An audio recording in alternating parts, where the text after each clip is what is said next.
Zap Zap Zap Lightning. Zap Zap Lightning. Lightning.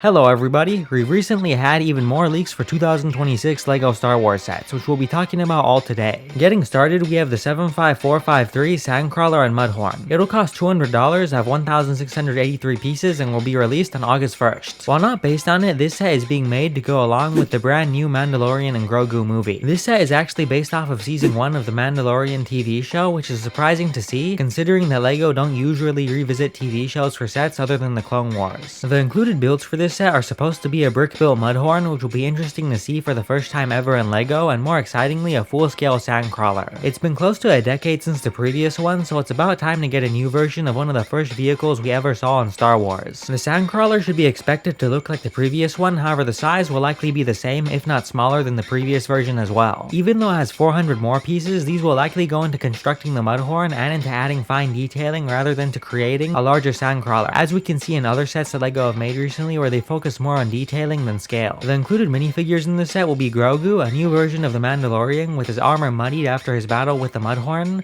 Queel the Ugnaught, and 3 Jawas in grey robes. It's a logical but lackluster selection and is especially disappointing considering the $200 price tag attached to it. Even just a couple more Jawas would have been nice to see. Overall, it looks to be a solid new set and it'll be interesting to see exactly how it turns out. Next on the list, we have the 75451 Hutt and Mandalorian base set. It'll cost $50, have 415 pieces, and release on August 1st. While not explicitly stated, it's almost a guarantee that this set is based on the scene from the trailer for the new movie where a Hutt is fighting in an arena. It's not just any Hutt as well, as this is the son of Jabba, Rhoda the Hutt, fully grown after the Clone Wars. Based on this information, it can be deduced that this will likely be an arena set similar to the Hulk vs. Thor arena made by LEGO and based on the movie Thor Ragnarok. It's an exciting set to see in LEGO form and has the potential for some nice functionality, such as throwing minifigures or breaking walls. One key sticking point though will be if it includes a buildable or molded Hutt. Hopefully it will be molded, however there is a distinct possibility that this set is just supposed to be a single brick-built Hutt, which would be the most disappointing compared to the above listed concept. While a full-scale brick-built Hutt would be mildly interesting, I think it would be much better if they just made a normal arena playset. Either way, it appears to be an interesting set, so hopefully we'll have pictures soon. Next up on our list is the 75459 Mandalorian Imperial Shuttle. It'll cost $140, have 961 pieces, and release on August 1st. I was unsure about covering this one compared to the others since it has relatively weak backing, however I thought it was worth mentioning it at least briefly. The minifigure selection is supposed to include the Mandalorian, 2 Stormtroopers, Moff Gideon, Dr. Pershing, and Fennec Shand. This set is supposed to be loosely based on the finale of The Mandalorian Season 2, where the Mandalorian went on a rescue mission to save Grogu from Moff Gideon. If this set is real, this minifigure selection is completely illogical compared to the scene it's based on. Moff Gideon and the 2 Stormtroopers were never present on the shuttle, and missing from the set would be Bo-Katan, Koska Reeves, and the 2 Imperial pilots who were present during the scene. If true, this set just appears to be a strange concept overall and has a crazy price considering it only has 961 pieces. However, for now we'll just wait and see.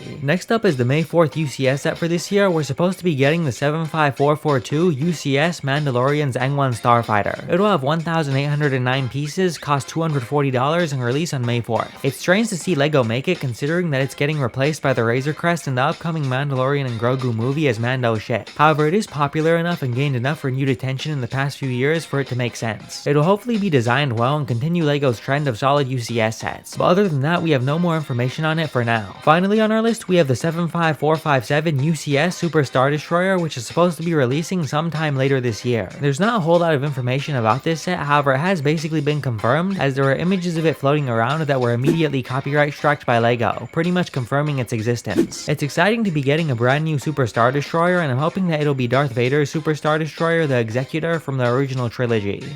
It's probably the most exciting set that we're going to be getting later this year, so hopefully it can deliver on the hype. Alright everyone, that is everything for today's video. Tell me your thoughts on these new 2026 LEGO Star Wars leaks in the comments section down below. Which of these sets is your favorite? Which minifigure are you most excited for? Do you think the Imperial Shuttle leak is true or false? And one last thing before you leave, please remember to hit the subscribe button, ring the notifications bell, and leave a like on the video. Bye!